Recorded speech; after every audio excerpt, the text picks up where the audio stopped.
এই যে পরিস্থিতি ভোটের ব্যাপারে মানুষের আগ্রহ কম সেটি কি কারণে মনে করছেন? ধন্যবাদ আপনাকে, দুই বিজ্ঞ আলোচককে, যারা প্রোগ্রাম দেখছেন সবাইকে সালাম শুভেচ্ছা। দেখেন, এই উপজেলা ব্যবস্থা কিন্তু আমাদের সময় করা হয়েছিল। ডিসেন্ট্রালাইজেশন, মানুষের কাছে দ্বার প্রান্তে নিয়ে যায়, প্রশাসনিক বিকেন্দ্রীকরণ। সেই উপজেলা ব্যবস্থাটা বিএনপি ক্ষমতা এসে 91 বাতিল করে দিল, এক কলমের খোঁচায়, রাজনৈতিক প্রতিহিংসার জন্য।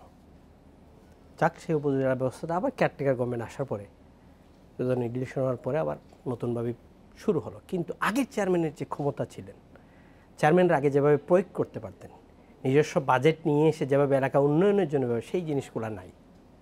কয়েকটা ফ্যাক্টর এখানে আছে। দ্বিতীয় হলো, এই নির্বাচনে এখন প্রতীকী নির্বাচন হচ্ছে। প্রতীকী নির্বাচন গত বছর থেকে শুরু হওয়ার কারণে এখানে বিএনপি যখন এই নির্বাচনে গেল না, এবার এখানে মাস একটা পিপুলের অংশগ্রহণ কমে গেল। কারণ আপনি তো প্রতীকী করে ফেলছেন।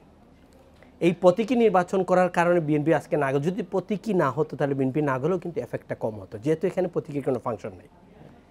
আগে প্রতীকী না হওয়ার কারণে, আমরা যখন ছোটো ছিলাম, আমি আপনাকে আমার ব্যক্তিগত উদাহরণ থেকে বলি, আমরা যখন ছোটো ছিলাম, নির্বাচন হতো, উপজেলা হোক, স্থানীয় সরকার, ইউনিয়ন পরিষদ নির্বাচন হোক, সবচেয়ে যেখান থেকে গণতন্ত্র শুরু হয়, জনপ্রতিনিধিত্ব শুরু হয়, সেগুলাতে আগে হতো কি, আমাদের এলাকা থেকে একজন হয়তো, আপনার এলাকা থেকে একজন নিয়ে সবাই মিলে আমরা একজন ক্যান্ডিডেট, দুইজন থাকতো, হাইয়েস্ট 3 জন। এখন এই রাজনীতিটা ঢোকার কারণে লোকাল নির্বাচনে কি হয়েছে, আমি বিএনপি করি, আমার কাজিন করে আওয়ামী লীগ, আমার আরেক কাজিন, আমার আরেক খালাতো ভাই করে জাতীয় পার্টি। এমনও আছে কোনো কোনো উপজেলাতে 3 জনই কিন্তু নমিনেশন পেয়ে গেছে। এখানে দেখেন আলাদা একটা ডিভিশন শুরু হয়ে গেছে পার্টিসিপেটের জন্য। তখন যারা আছেন ভোট দেওয়ার জন্য, তারা মনে করে আপনার পক্ষে আমি ভোট দিলে আমার যারা আছেন ওনারা মনে করবো ওনার পক্ষে ভোট দিচ্ছে, তাহলে সরেই থাকি। এই পার্টিসিপেটটা এমনভাবে কমে গেছে, মানুষ মনে করে নির্বাচনে গিয়ে ভোট দিয়ে আমার আর প্রয়োজন হবে না, হয়তো বা যে প্রতীক নিয়ে আসতেছে প্রতিদ্বন্দ্বী হবে স্বতন্ত্র অথবা বিদ্রোহী অথবা সরকারি দলের। এই পার্টি, আজকে আমি সিলেটে ছিলাম, নির্বাচন সিলেটে চলছে, আমি আসছি একটু আগে। নির্বাচনে মানুষের উপস্থিতি এমন পর্যায়ে কমে যাচ্ছে, এটা অ্যালার্মিং একটা বিষয় মনে হচ্ছে আমার কাছে। এইটাই মূল বিষয়। এটা নির্বাচন কমিশনও এটা নিয়ে চিন্তিত। এবং আমরা যদি দেখি যে বিএনপি আসে নাই, কিন্তু বিএনপি 2008 সালের নির্বাচনে 29টা আসন পেয়েছে, এইবার নির্বাচনে 6টা আসন পেয়েছে। খুবই ছোট দল হয়ে গেছে বিএনপি। ফলে এটার জন্য তো এত ইফেক্ট থাকা কথা না। যদি আমি আপনাকে আরেকটা জিনিস অ্যাড আপ করি, বিএনপি যেটা বলছে, তার মানে কি বিএনপি যেটা বলছে যে তাদের ভোট তারা দিতে পারে না, সেটা বিএনপি শুধু বলছে না। আপনাকে আরেকটা জিনিস মাথায় নিতে হবে, বিএনপি যখন বলছে আমরা ভোটে যাচ্ছি না, কারণটা কি, এখানে সাথে কিন্তু অনেক প্রোপাগান্ডা আছে। বলছে নির্বাচনে না গেলেও ভোট হয়ে যাবে। এই প্রোপাগান্ডা কিন্তু এফেক্টিভ হচ্ছে মার্কেটে। আপনি বা তারা বলছে আমরা নির্বাচনে 30 তারিখে ভোট দিতে পারি নাই, ব্যালট বাক্স আগের দিন বরে দিয়ে আপনার নির্বাচনে জিতে নেওয়া হয়েছে। এটা কিন্তু এফেক্টিভ, মানুষের মাথায় সাইকোলজিক্যালি এফেক্টেড হচ্ছে। এটাকে বাইরে আসার জন্য নির্বাচন কমিশন আরও ভূমিকা নিতে হবে। নির্বাচন কমিশনার নিজেই যদি বক্তব্য বলেন, এমন একটা বক্তব্য দেন যেটা আপনি আমি জাতি রাজনৈতিক দল সব ডিভিশন হয়ে যায়, আমরা চিন্তা করি উনি কি বললেন। একজন নির্বাচন কমিশনার এক বক্তব্য দিবেন। একজন দিলেন আমাদের দেশের যে অবস্থা শুরু হচ্ছে, আগামীতে নির্বাচনে ভোটার আসনে ভোটারদেরকে নিয়ে আসতে হলে ইনসেন্টিভ ডিক্লেয়ার করতে হবে। এই অবস্থা যদি চলে, তাহলে রাজনীতি যাচ্ছে কোন দিকে? আপনি নির্বাচনের মাধ্যমে কিন্তু গণতন্ত্রের আপনি বিকশিত করতে হবে। গণতন্ত্রকে প্রাতিষ্ঠানিক রূপ যদি দিতে হয়, আপনাকে কিন্তু নির্বাচনের বিকল্প নাই। হাবিব ভাই যেটা বলছেন যে নির্বাচনের খরচ, আমি ওনার সাথে এই জায়গাতে একমত, কিন্তু বিকল্প রাস্তা হিসাবে নির্বাচনের বাইরে আর যাওয়ার কোনো সুযোগ নেই। আমাদের নির্বাচনে এই 30 তারিখের জাতীয় নির্বাচন বলেন, এই উপজেলা বলেন, আগামীতে ইউনিয়ন হবে, সব নির্বাচন কিন্তু আপনাকে যেতে হবে। না গেলে আপনি তো গণতন্ত্রের প্রাতিষ্ঠানিক রূপ দিতে পারবে না, মানুষকে অংশগ্রহণ করাতে পারবে না। মানুষের যত বেশি অংশগ্রহণমূলক হবে, তত আপনার গণতন্ত্র প্রাতিষ্ঠানিক রূপ দিবে। এখানে অনেক ঝামেলা আছে, অনেক সুশাসনের অভাব আছে, নির্দ্বিধায় সেটা বলা যায়। কিন্তু সেটার পার্টিসিপেটের বাইরে যদি চলে যান, তাহলে তো এলিয়েনেটেড হয়ে গেলেন। আপনারা একদিকে চলে গেলেন, মানুষ দুদিক হয়ে গেল, দেশের মানুষ ডিভাইডেড। এক পক্ষ থাকবে বলে না আমরা সুষ্ঠুভাবে চাই দেশ চলুক, আরেক পক্ষ বলে আমরা ভোট দিতে যাব না। এই যে দুইটা পক্ষ হচ্ছে, এটা কিন্তু গণতন্ত্রের জন্য, দেশের অগ্রযাত্রার জন্য কিন্তু প্রতিবন্ধকতা। নির্বাচন কমিশন, রাজনৈতিক দল, সরকার, সবার আমাদের কিন্তু একটা জায়গায় আসতে হবে যে নির্বাচনে মানুষ কেন যাচ্ছে না, তার জন্য আস্থা ফিরিয়ে আনতে হবে। নির্বাচন কমিশনকে প্রথম ভূমিকা নিতে হবে, মানুষের আস্থাটাই নির্বাচন কমিশনে ফিরিয়ে আনতে হবে।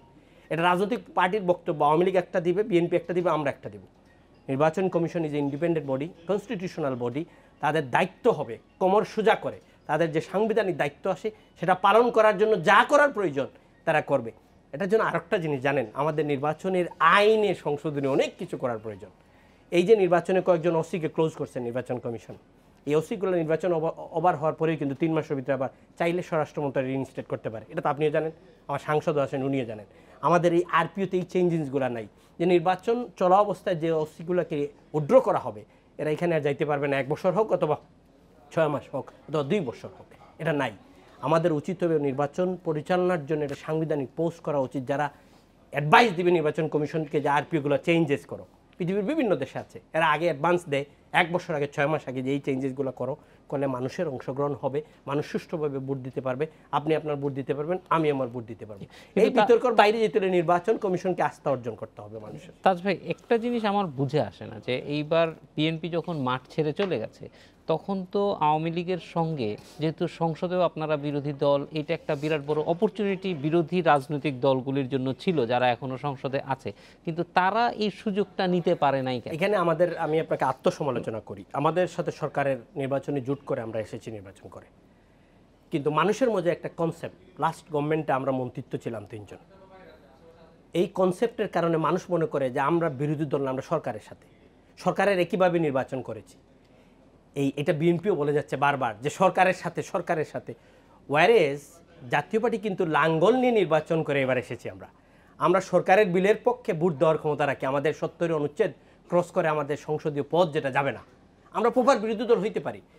আমরা সরকারের সমালোচনা করে যাচ্ছি এবং করব, কিন্তু আমাদেরকে মনে রাখতে হবে যে সরকারকেও কিন্তু বিরোধী দলের অনেক প্রপোজাল, যে সংসদ উনি আগেও ছিলেন, এবার আছেন, অনেকগুলা রিভিউর জন্য অনেকবার পাঠিয়েছে। সরকারকে কিন্তু বিরোধী দলে ভাব নিতে হচ্ছে, কিন্তু আপনি যদি কন্টিনিউশন বলেন যে বিরোধী দল হইতে পারবে না, আমাদের সংসদে বিরোধী দল কী ছিল? ষষ্ঠম, সপ্তম, অষ্টম, নবম, লাস্ট নবম সংসদে উপস্থিতি বিরোধী দলের নেত্রী কী ছিল? বিরোধী দলের কী ছিল? সেই সংসদে কোনো কথা বলা যেত না, সরকারি দল কথা বলে বিরোধী দল শুনতে দিত না, বিরোধী দল কথা বলে সরকারি দল শুনতে পারতো না। আমরা সেই জায়গা থেকে তো বেরিয়ে আসছি ভাই। আমাদের 47 ইয়ার্স 48 ইয়ার্সের একটা আমরা গণতন্ত্র যদি বাধাগ্রস্ত হয় আগামীতে, তাহলে সবাই বাধাগ্রস্ত হব। আমাদেরকে এটা চালিয়ে যাওয়ার জন্য আপনি বিরোধী দল হিসেবে আমাদের ভূমিকার আপনি দেখতে হবে। আমাদের সংসদের জোরালোভাবে ভূমিকা নিচ্ছেন আমাদের কাজী ফিরোজ রশিদ সাহেব, ফখরুল ইমাম সাহেব, চুন্নু সাহেব, আমাদের মহাসচিব, সবাই একটা বিলের বিরোধিতা করে যাচ্ছেন ভালো কাজে। সরকারের বিরোধিতা কোথায় করবেন? জনগণের কাজের জন্য আপনি সরকারের বিরোধিতা করবেন। শুধু বিরোধিতার খাতিরে বিরোধিতা করলে এটা কোনো পার্লামেন্টের ওয়েস্টমিনিস্টার ডেমোক্রেসি আপনার পার্লামেন্টে করতে পারবেন না। সরকারের জনবিরোধী কাজে সমালোচনা করেন তো জোরালো বক্তব্য সংসদ এবং সংসদের বাইরে, আর সরকারের ভালো কাজে সহযোগিতা করলে দেশ এগিয়ে যাবে। নাহলে আমরা প্রতিবন্ধকতা বারবার আমাদের আসবে।